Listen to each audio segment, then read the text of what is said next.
Hi అండి, నమస్తే. Welcome back కుమారి food court channel. ఈరోజు మన ఛానల్లో చూపించబోయే రెసిపీ ఏంటంటే, సంక్రాంతి వచ్చిందంటే మన గోదావరిలో స్పెషల్గా చేసుకునే స్వీట్ రెసిపీ సున్నుండలు. ఈ సున్నుండలు అంటే ఇష్టపడిన వారైతే ఎవరూ ఉండరండి.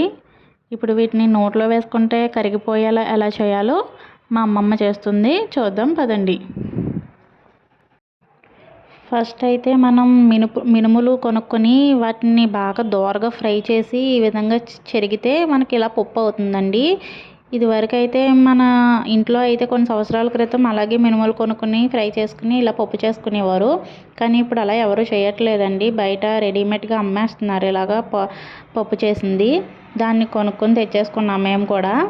వాటిని బాగా జల్లించేసిందండి. అందులో ఇంకా రాళ్ళు ఇసుక లాంటివి ఏమీ లేకుండా జల్లించేసిన తర్వాత ఇలాగా మనం మిల్లికి పిండి ఆడించడానికి మిల్లికి ఇవ్వడానికి కొలిచింది. 4 తవ్వలు అయితే వచ్చిందండి పప్పు.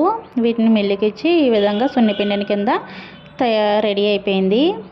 ఇప్పుడు మీకు కొలత చూపించడానికి ఒక తవ్వ చూపిస్తున్నాను. ఇలా ఒక తవ్వ సున్నిపిండికి అయితే 2 తవ్వలు బెల్లం తురుము అయితే వేసుకోవాలండి. మనం బెల్లం అయితే ముక్కలు లేకుండా మెత్తగా పౌడర్ చేసేసుకోవాలి. ఆ పౌడర్ వేసుకోవాలి. మనకి ముక్కలు ఉంటే మళ్ళీ సున్నుండలో మధ్యలో బెల్లం తగిలితే బాగోదండి. అందుకని మనం పౌడర్ కింద అయిపోవాలి ముక్కలు లేకుండా. ఇప్పుడు ఈ రెండింటిని బాగా మిక్స్ చేసేసుకోవాలి. సున్నిపిండి బెల్లం మొత్తం మిక్స్ అయిపోవాలి. ఇంకొక పక్క చూసారుగా మిగిలిన పిండి కూడా మా అమ్మమ్మ బెల్లం కలిపేసి మిక్స్ చేసేస్తుంది బాగాను. ఇలా మనకు కావాల్సినప్పుడు సున్నుండలు చేసుకోవడానికి ఇలా పిండిని కూడా మనం తీసుకుని గాజు సీసాలో స్టోర్ చేసుకుంటే మనకి ఎప్పుడు కావాలంటే అప్పుడు సున్నుండలు చేసుకోవచ్చు. ఇప్పుడు సున్నుండలు కలపడానికి అయితే మనం నెయ్యిని ఒక గిన్నెలోకి తీసుకొని గట్టి నెయ్యిని మనం ఇలా కరగబెట్టుకుంటే ఇలా పలచగా అయిపోతుంది కదా. ఇప్పుడు వీటిని కొంచెం కొంచెం వేసుకుంటూ పిండి మొత్తం మిక్స్ చేసుకుని మనం సున్నుండలు చేసుకోవడమే.